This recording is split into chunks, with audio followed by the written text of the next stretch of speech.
Federal reserve সুদের হার অপরিবর্তিত রাখছে, যেখানে প্রেসিডেন্ট ডোনাল্ড ট্রাম্প একমত নন। মূল্যস্ফীতি সামাল দেওয়া নিয়ে এক ধরনের শঙ্কা তৈরি হচ্ছে। টেরিফ ওয়ারের সবচেয়ে বড় যেটা কস্ট সেটা হলো যে মুদ্রাস্ফীতির হার বেড়ে যাওয়া, এবং মুদ্রাস্ফীতির হার যদি বেড়ে যায় তখন ফেডারেল রিজার্ভ এই মুদ্রাস্ফীতিকে কমানোর জন্য ফেডারেল রেট সুদের হার বাড়ানো এটা একটা ক্লাসিক্যাল পদ্ধতি। কনজিউমাররা জেরেমি পাওয়েলের এই সিদ্ধান্তে খুব বেশি কমফোর্টেবল না, এবং এটার কারণেই ডোনাল্ড ট্রাম্প আমরা দেখেছি যে তিনি বলছেন যে তিনিও খুশি নন। তিনি মনে করেন যে ফেডারেল রিজার্ভের ইন্টারেস্ট রেট এই বৈঠকেই কমানো উচিত ছিল। ইউরোপিয়ান ইউনিয়ন কিংবা কানাডা কিংবা চায়নার উপরে মেজর কোনো টেরিফ আসে তাহলে পরে এটা অর্থনীতির উপরে আসলে একটা মন্দা প্রভাব আনবে এবং সবাই সেখানে সাফার করবে। দেশের ভবিষ্যৎ অর্থনীতিকে কিভাবে সুরক্ষা করা যায়, অর্থাৎ এই অবস্থানটা ধরে রাখা যায়, সেই চেষ্টাই তিনি করছেন, যে কারণে তিনি এই ইন্টারেস্ট রেট কিন্তু কমানোর ব্যাপারে সম্মত হননি। তো এরকম একটা অবস্থার মধ্যে যদি আপনার টেরিফটা যুদ্ধটা সত্যি মানে ব্যাপকভাবে ছড়িয়ে পড়ে তাহলে কিন্তু দ্রব্যমূল্য বাড়বে, ফিরিয়ে রাখার কোনো উপায় নেই। এই মুহূর্তে আমেরিকার অর্থনীতি রিসেশন না হলেও লোকাল ইকোনমিতে এক ধরনের রিসেশনের সৃষ্টি হতে পারে। ফেডারেল রিজার্ভ সুদের হার অপরিবর্তিত রাখছে, যেখানে প্রেসিডেন্ট ডোনাল্ড ট্রাম্প একমত নন। মূল্যস্ফীতি সামাল দেওয়া নিয়ে এক ধরনের শঙ্কা তৈরি হচ্ছে। আপনার পর্যালোচনা শুনি। জি, অনেক ধন্যবাদ অপলাপা। ডেফিনেটলি ফেডারেল রিজার্ভ যেটা করেছে সেটা অ্যাটলিস্ট ইনভেস্টরদেরকে শান্ত করেছে, কারণ আমরা দেখেছি যে ডোনাল্ড ট্রাম্পের সেই টেরিফ যুদ্ধের কারণে, ট্রেড ওয়ারের কারণে একটা অস্থিতিশীল অবস্থা তৈরি হয়েছে, এবং এটার একটা রিফ্লেকশন আমরা দেখেছি মার্কেটগুলোতে। স্টক মার্কেটে এটার একটা রিফ্লেকশন আছে যে একেবারে খুবই আনসার্টেন, যে একেবারে একদিনে 4-5% নাসডাক ড্রপ করছে, আবার পরের দিন একটু ইমপ্রুভ করছে, আবার পরের দিন ড্রপ করছে।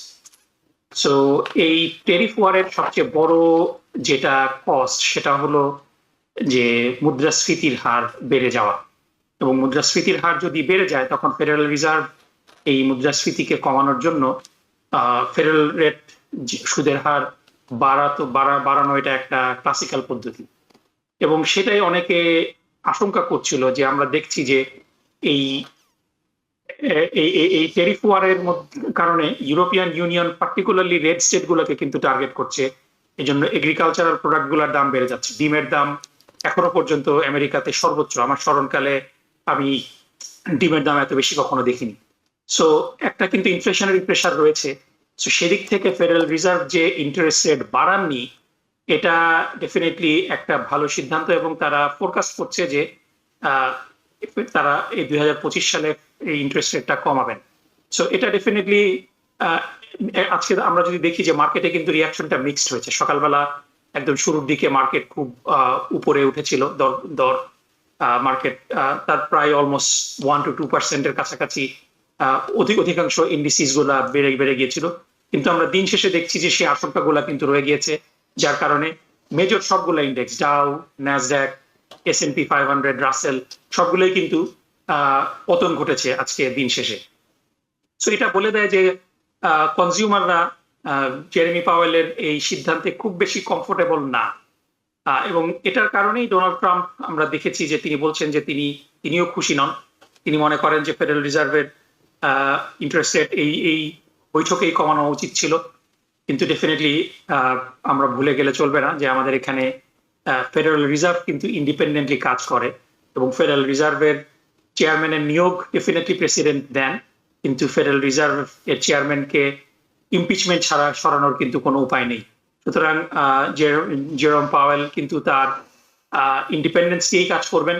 ডেফিনেটলি তিনি প্রশাসনের সাথে কথা বলবেন, কিন্তু প্রশাসনের নির্দেশ কিংবা প্রশাসনের বুলি দ্বারা তারা কিন্তু তাদের সিদ্ধান্ত পরিবর্তন করবেন না। এবং সত্যি কথা বলতে কি যে এখনকার যে ইকোনমিক অবস্থা, এটা কিন্তু একটা রিকভারি পর্যায়ে ছিল, যে কোভিড এর ফলে যে ব্যাপক অর্থনীতির মন্দা চলছিল সেখান থেকে আমরা একটা রিকভারি ফেজে এসছি, কিন্তু ডোনাল্ড ট্রাম্পের কিছু নীতির কারণে, যদিও এখন কোম্পানিগুলোর ফান্ডামেন্টাল খুবই স্ট্রং, এজন্য আমি বিশ্বাস করি যে আমরা হয়তো রিসেশনের দিকে যাব না, কিন্তু সত্যি সত্যি যদি ইউরোপিয়ান ইউনিয়ন কিংবা কানাডা কিংবা চায়নার উপরে মেজর কোনো টেরিফ আসে, তাহলে পরে এটা অর্থনীতির উপরে আসলে একটা মন্দা প্রভাব আনবে এবং সবাই সেখানে সাফার করবে। জি, মোহাম্মদ মালেক। জি, দেখুন, নাকিব ভাই তো অর্থনীতির অধ্যাপক, উনি চমৎকার করে বলেছেন। তো এখানে তার আমার নতুন করে অ্যাড করার কিছু নাই, তবে সামান্য যে একটি পয়েন্ট আমি একটু তবে অ্যাড করছি আর কি। সেটি হলো জেরেমি পাওয়েল যে অবস্থানটি নিলেন, এটি কিন্তু নিঃসন্দেহে প্রশংসনীয়। এখন আমেরিকার অর্থনীতি এমন একটা জায়গায় আছে যে ভেরি স্যাটিসফ্যাক্টরি একটা অবস্থানে আছে। পৃথিবীর যে কোনো দেশের অর্থনীতি বর্তমান অর্থনীতির সাথে তুলনা করে দেখুন যে কোভিড মহামারী উত্তর বিশ্বে এত দ্রুত এবং এত সুন্দর একটা অবস্থানে আমেরিকার যে অর্থনীতি, সেটা অন্য কোনো দেশে কিন্তু এইরকম উত্তরণ ঘটেনি। তো এরকম একটা অবস্থা এসে ফেড চেয়ারম্যান যে ভূমিকাটি রাখলেন সেটি হলো দেশের ভবিষ্যৎ অর্থনীতিকে কিভাবে সুরক্ষা করা যায়, অর্থাৎ এই অবস্থানটা ধরে রাখা যায়, সেই চেষ্টাই তিনি করছেন। যে কারণে তিনি এই ইন্টারেস্ট রেট কিন্তু কমানোর ব্যাপারে সম্মত হননি।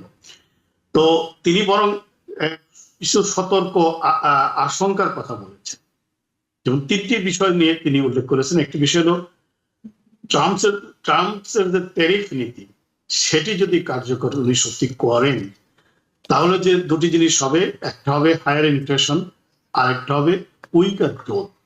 এখন কিন্তু ইকোনমিতে ইনফ্লেশন 2-এর কাছাকাছি 2.7, যেটা খুব আদর্শ ধরে নেওয়া হয়। আপনার গ্রোথ আছে 1.7, এরপরে আপনার আনএমপ্লয়মেন্ট রেটও খুব একটা খারাপ না, 4%। তো এরকম একটা অবস্থার মধ্যে যদি আপনার ট্যারিফটা যুদ্ধটা সত্যি মানে ব্যাপকভাবে ছড়িয়ে পড়ে, তাহলে কিন্তু দ্রব্যমূল্য বাড়বে, ফিরিয়ে রাখার কোনো উপায় নেই। নাকিব ভাই যেমনটি বলছিলেন, স্পেশালি যে মেক্সিকো থেকে আমরা যে ডেইরি প্রোডাক্টস এবং এগ্রো প্রোডাক্টস মেক্সিকো থেকে আনি, তার টোটাল চাহিদা প্রায় 28% আসে। তাহলে যদি ট্যারিফটা চালু হয়ে যায়, তাহলে এই প্রোডাক্টের দাম বাড়বে বাজারে। আমদানিকারকরা তো কখনো তার পকেট থেকে এই ট্যারিফ দেবে না। গভর্নমেন্ট সেক্টর বা সরকারি রাজস্ব খাতে হয়তো রাজস্ব জমা হবে, ইনকাম বাড়বে, কিন্তু দ্রব্যমূল্য বাড়ার কারণে সাধারণ ভোক্তা যারা, তারা কিন্তু সাংঘাতিক রকম বিপর্যস্ত অবস্থার মধ্যে পড়বে। সেই সঙ্গে কি করবে, এটা গ্রোথটাকে মানে স্লথ করে দেবে, অর্থনীতিতে গ্রোথটা থাকবে না। আরেকটা জিনিস বলেছেন তিনি, ক্র্যাকডাউন অন ইমিগ্রেশন, যেটা ট্রাম্প করছেন এখন। এই যে ইমিগ্রেশনের উপর যত বেশি ক্র্যাকডাউন আসবে, তত লেবার শর্টেজ দেখা যাবে আমেরিকাতে। লেবার শর্টেজ যখন দেখা দিবে, তখন কিন্তু আপনার এটাও দ্রব্যমূল্য যেমন বাড়াবে, গ্রোথও কমাবে।